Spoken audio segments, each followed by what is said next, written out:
സല്ലല്ലാഹു അലൈഹി വസല്ലമ തങ്ങളുടെ മുന്നിലേക്ക് ഒരിക്കൽ ശപിക്കപ്പെട്ട ശൈത്താൻ കടന്നു വന്നു. എല്ലാ പ്രവാചകന്മാരുടെ മുന്നിലും ശൈത്താൻ കടന്നുപോയി. ആദം നബിയുടെ മുന്നിൽ പോയി, നൂഹ് നബിയുടെ മുന്നിൽ പോയി, ഇബ്രാഹിം നബിയുടെ മുന്നിൽ പോയി, മൂസാ നബിയുടെ മുന്നിൽ പോയി. എല്ലാ പ്രവാചകന്മാരുടെ മുന്നിലും ശപിക്കപ്പെട്ടവൻ കടന്നു ചെന്നു. അങ്ങനെ അവസാനം മഹാനായ അസ്റഫുൽ ഖൽഖ് നബി മുഹമ്മദ് മുസ്തഫ സല്ലല്ലാഹു അലൈഹി വസല്ലമ തങ്ങളുടെ മുന്നിലേക്ക് അവന് കടന്നു വരികയാണ്. അല്ലാഹുവിന്റെ പ്രവാചകന്റെ മുന്നിലേക്ക് കടന്നു വന്ന് പേടിച്ച് വിറച്ചുകൊണ്ടാണ് ശൈത്താൻ കടന്നു വരുന്നത്. അല്ലാഹുവിന്റെ പ്രവാചകന്റെ മുന്നിലേക്ക് കടന്നു വന്ന് ലോകത്തിന്റെ നേതാവ് അവനോട് സംസാരിക്കുകയാ.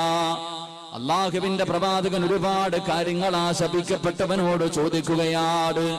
അവസാനം അല്ലാഹുവിന്റെ റസൂൽ ചോദിച്ചു, എടാ ശപിക്കപ്പെട്ടവനെ, എപ്പോഴും നിന്റെ മുഖത്ത് വല്ലാത്ത സന്തോഷമാണല്ലോ, എപ്പോഴും നിന്റെ മുഖത്ത് വല്ലാത്ത സന്തോഷമാണല്ലോ. ഓരോ മനുഷ്യനെ വഴി പിഴപ്പിക്കുമ്പോഴും, ഓരോ മനുഷ്യനെ കുഴിയിൽ കൊണ്ട് ചാടിക്കുമ്പോഴും, ഓരോ മനുഷ്യനെ കൊണ്ട് തെറ്റ് ചെയ്യിപ്പിക്കുമ്പോഴും പടച്ചവനെ നീ അത് കണ്ടിട്ട് ചിരിക്കുന്നവനാണല്ലോ, എപ്പോഴും നിന്റെ മുഖത്ത് വല്ലാത്ത പുഞ്ചിരിയാണല്ലോ. അതുകൊണ്ട് അല്ലാഹുവിന്റെ റസൂൽ ചോദിക്കുന്നു, എടാ ശപിക്കപ്പെട്ടവനെ,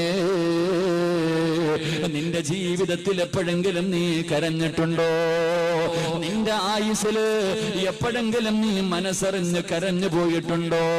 അല്ലാഹുവിന്റെ പ്രവാചകൻ സല്ലല്ലാഹു അലൈഹി വസല്ലമ തങ്ങൾ ശപിക്കപ്പെട്ട ശൈത്താനോട് ചോദിക്കുമ്പോ അവിടെന്ന് പറയുന്നു, യാ റസൂലല്ലാഹ്,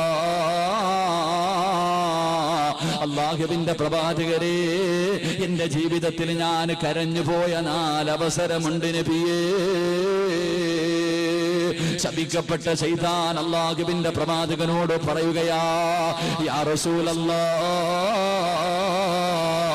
അല്ലാഹുവിന്റെ നബിയേ, എന്റെ ആയുസിന്റെ ഇടയ്ക്കില്